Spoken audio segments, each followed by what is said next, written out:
Hello students, आज हम पढ़ने वाले हैं ऑब्जेक्टिव्स ऑफ बिजनेस। तो बिजनेस की क्या ऑब्जेक्टिव्स होते हैं, आइए आज हम देखते हैं।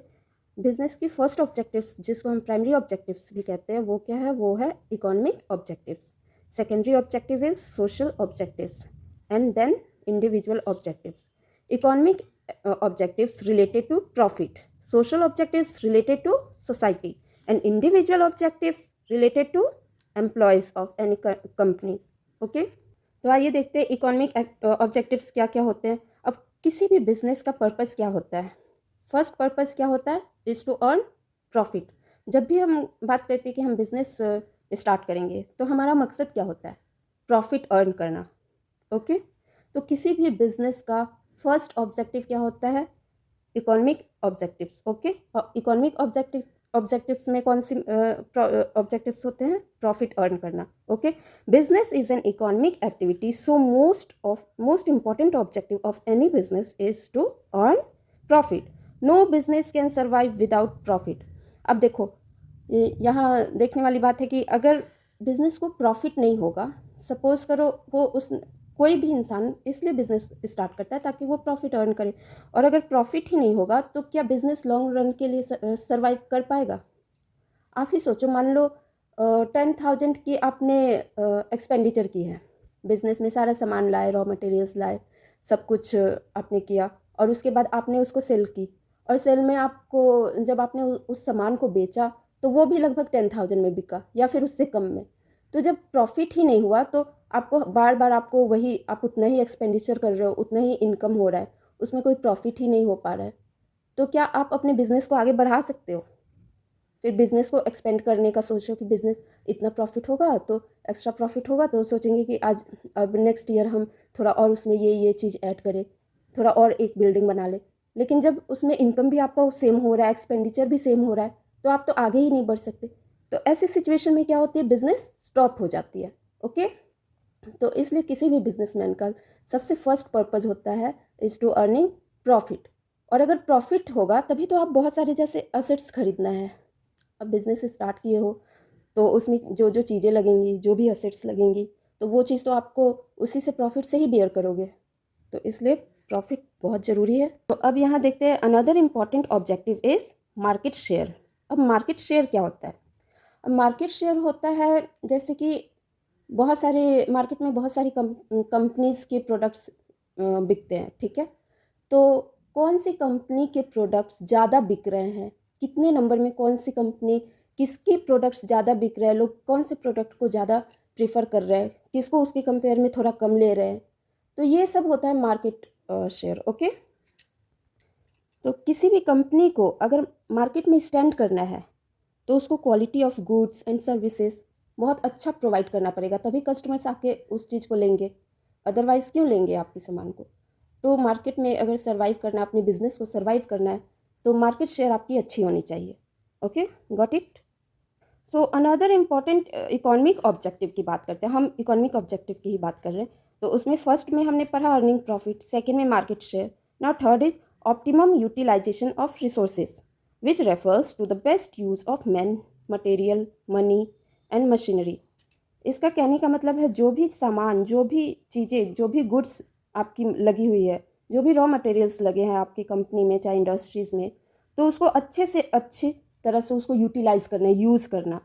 अगर लेबर है, आपने रखा है, आप पैसे दे रहे हो, वेजेस दे रहे हो या फिर सैलरी दे रहे हो, और अगर वो अच्छा काम नहीं कर रहे हैं तो फिर आपका सैलरी देना, वेजेस देना, आपको ये ठीक बात नहीं है। तो इसी तरह से जैसे मनी है या फिर कोई भी मटेरियल या फिर मशीनरी, अगर मशीन आपका ख़राब हो गया है तो उस केस में आपको उसको रिपेयर कराना होगा। ऐसा थोड़ी है कि अब फिर जैसे तैसे चला रहे हो। तो इस तरह से उसको अच्छी तरह से चीज़ों को, जो भी चीज़ें, जो भी गुड्स, जो भी प्रोडक्ट आप यूज कर रहे हो अपनी कंपनी में, तो उसको अच्छे से अच्छी तरह से यूटिलाइज़ करना, यूज़ करना, ऑप्टिमम यूटिलाइजेशन ऑफ रिसोर्सेज कहलाता है। और ये एक इकोनॉमिक ऑब्जेक्टिव होता है किसके? बिजनेस के। अब आइए नेक्स्ट देखते हैं सोशल ऑब्जेक्टिव्स। अब हमने फर्स्ट में पढ़ा इकोनॉमिक ऑब्जेक्टिव, और नेक्स्ट क्या है? Social objectives. तो जैसे कि क्या है, the primary objective of any business is to earn profit, but no business can be successful in the long run by ignoring the interest of the society. Okay, तो primary objective हमने पहले देख लिया था इकोनॉमिक ऑब्जेक्टिव में कि सबसे first objective क्या होता है, किसी भी बिजनेस का प्रॉफिट अर्न करना। तो सपोज़ अगर किसी भी बिज़नेस का फर्स्ट ऑब्जेक्टिव होता है प्रॉफिट अर्न करना, तो प्रॉफिट तो तब आप अर्न करोगे जब आप सोशल ऑब्जेक्टिव्स पूरे करोगे। अब ये सोशल ऑब्जेक्टिव्स होते क्या हैं, जैसे कि सपोज़ आपने कोई बिज़नेस स्टार्ट किया, आपने इंडस्ट्रीज़ लगाई, तो आप इंडस्ट्रीज़ कहीं ना कहीं किसी एरिया में लगाओगे, ठीक है। तो जब आप कहीं इंडस्ट्रीज़ लगा रहे हो तो उसमें आपको लेबर भी चाहिए, ठीक है। तो जब तक आप जो भी चीज़ें कर रहे हो कस्टमर्स के लिए कर रहे हो, आप प्रोड्यूसर हो, प्रोड्यूस कर रहे हो, लेकिन आपकी सामान कौन लेंगे, कस्टमर्स लेंगे जो कि एक सोसाइटी में रहते हैं। ओके, तो जब आप उनके ही इंटरेस्ट को इग्नोर कर दोगे तो आपका बिजनेस कैसे चल पाएगा, आप प्रॉफिट कैसे अर्न करोगे। तो सोशल ऑब्जेक्टिव आपका डायरेक्ट लिंक होता है आपके प्रॉफिट अर्निंग से। अगर सोशल ऑब्जेक्टिव्स को आप फुलफ़िल कर रहे हो एकदम अच्छी तरह से, जब आपकी सोसाइटी में जितने भी लोग हैं वो सेटिस्फाई हो रहे हैं, तो आपकी बिज़नेस अच्छी चलेगी, आपको प्रॉफिट भी बहुत अच्छा होगा, ठीक है। तो इसीलिए इसमें लिखा हुआ है कि no business can be successful in the long run by ignoring the interest of the society. Okay, because क्यों, because business is an integral part of the society. आप कोई भी बिजनेस खोल रहे हो, इंडस्ट्रीज़ खोल रहे हो, आप सोसाइटी से अलग तो नहीं हो, समाज में ही रह के खोल रहे हो, ठीक है। तो it makes use of resources of society, so it becomes obligatory on the part of the businessman to do something for the society। इसलिए आप अगर उस सोसाइटी का हिस्सा हो तो आपका ये कर्तव्य बनता है कि आप जो भी सोसाइटी में लोग हैं तो उनकी नीड्स को फुलफ़िल करना। अब उनकी नीड्स क्या होंगी, जब हम बिज़नेस की बात करेंगे तो उनकी नीड्स किस तरह की होंगी, तो आइए देख लेते हैं उनकी नीड्स किस तरह की होंगी। तो देखिए, social objectives are supply of quality of products. अब कस्टमर्स आपसे क्या एक्सपेक्ट करेंगे कि जो भी सामान ले रहे हैं, जो भी चीज़ें आपसे वो परचेज कर रहे हैं, तो किस तरह की प्रोडक्ट होनी चाहिए, अच्छी होनी चाहिए, प्रोडक्ट की क्वालिटी काफ़ी अच्छी होनी चाहिए, तब ना वो लेंगे, ऐसे क्यों लेंगे।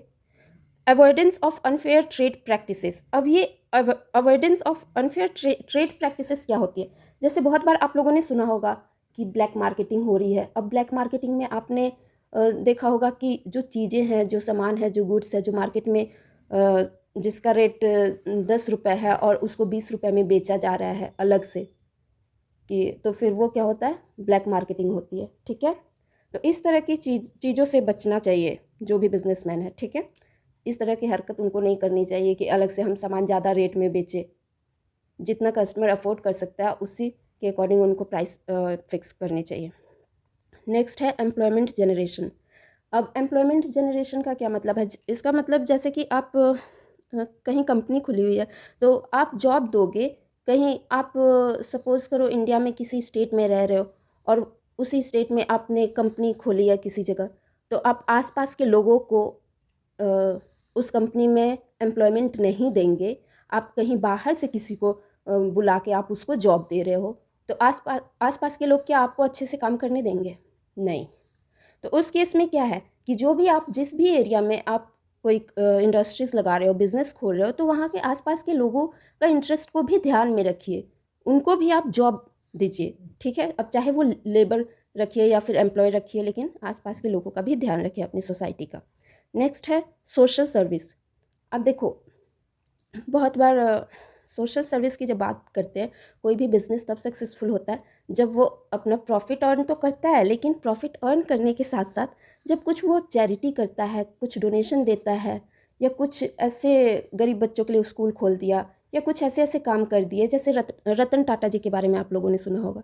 तो उनको आज इतने फेमस रतन टाटा जी हैं किस लिए, वो तो इंडस्ट्रियलिस्ट हैं, काफ़ी प्रॉफिट कमाए, उनका तो कंपेयर ही नहीं किया जा सकता, लेकिन साथ में उन्होंने बहुत सोशल सर्विस भी किए, इसलिए वो आज सबके चहेते बने हुए। तो इस तरह से किसी भी कंपनी या बिजनेसमैन का ये भी मोटिव होना चाहिए कि वो सोशल सर्विस भी करे। Okay, and avoidance of pollution, it means कि जैसे इंडस्ट्रियल वेस्ट होते हैं, तो ज़्यादातर जो चीज़ें इंडस्ट्रीज़ में प्रोड्यूस की जाती है तो उसका जो वेस्ट होता है बहुत बार नदियों में बहा दिया जाता है। तो उससे क्या होता है, नदियाँ बहुत ज़्यादा पॉल्यूटेड हो जाती है। तो इन सब चीज़ों का ध्यान भी रखना किसका काम होना चाहिए, इंडस्ट्रीज़ का, बिजनेस का। ओके, सो आई होप कि आपको यहाँ तक ये पॉइंट क्लियर हो गए होंगे, economic activities and social objectives. Okay, तो आइए अब नेक्स्ट देखते हैं इंडिविजुअल ऑब्जेक्टिव्स। अब ये इंडिविजुअल ऑब्जेक्टिव्स क्या होते हैं, ये मैंने पहले ही आपको बताया कि individual objectives related to employees, it is related to the employees of the organization. अब जो भी एम्प्लॉयज़ है ऑर्गेनाइजेशन में काम कर रहे हैं, तो उसी को क्या कहते हैं, इंडिविजुअल ऑब्जेक्टिव्स उन्हीं से रिलेटेड है। अब वो कैसे, employees are valuable resources whose contribution to the success in business.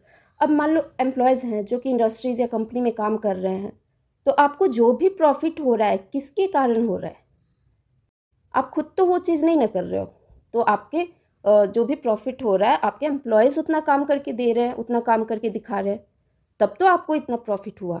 Okay, तो उनका कंट्रीब्यूशन तो आप उनको इग्नोर नहीं कर सकते। So the business must take care of their employee by pursuing the individual objectives. तो ये बिजनेसमैन या फिर बिजनेस का ये फ़र्ज बनता है कि अगर एम्प्लॉयज़ के कारण उनको इतनी प्रॉफिट हो रही है तो एम्प्लॉयज़ के लिए भी उनको कुछ ना कुछ करना चाहिए। अब क्या करना चाहिए, जैसे प्रोवाइडिंग गुड वर्किंग कंडीशंस। अब जो भी वहाँ पे काम कर रहे हैं, अब वो वर्किंग कंडीशन अच्छी होनी चाहिए। ये नहीं कि खूब गर्मी है और वहाँ पे फ़ैन नहीं है और परेशान हो गए हैं, लेबर हैं, एम्प्लॉयज़ हैं। तो इस तरह से वर्किंग कंडीशन अच्छी हो ताकि वो अपना काम करने में आसानी हो, तो वो अच्छे से काम कर सके। Payment of wages and salaries must be satisfactory. अब जो भी वेजेस या सैलरी पे की जा रही है, दी जा रही है एम्प्लॉयज़ को, तो वो इतनी तो होनी चाहिए ताकि वो उससे अपना घर चला सके, ठीक है, वो उससे हैप्पी हो सके। नेक्स्ट है ट्रेनिंग प्रोवाइड करना, किसको, एम्प्लॉयज़ को, ताकि वो जो भी काम कर रहे हैं वो और अच्छी तरह से करें और उनका नॉलेज भी बढ़े। Peer recognition and respect by encouraging employees. Peer recognition and respect का क्या मतलब है, एम्प्लॉयज़ को बार बार आप एनकरेज करोगे, उनको डीमोटिवेट नहीं करोगे, मोटिवेट करोगे, तो उनको भी अच्छा फील होगा। तो ये एक तरह से उनको रिस्पेक्ट देना हुआ। ओके, तो इस तरह की चीज़ें एम्प्लॉयज़ चाहते हैं अपने बिजनेसमैन से। नेक्स्ट है providing special benefits such as housing facility, medical facility, free education of children etcetera. अब कंपनी किस तरह से अपने एम्प्लॉय के लिए कुछ कर सकती है, अब कैसे कर सकती है, अब मेडिकल फैसिलिटी देगी अपने एम्प्लॉयज़ को, तो उनको मेडिकल का खर्चा कम से कम कंपनी बियर करेगी, तो उनको अपनी जेब से नहीं देना पड़ेगा।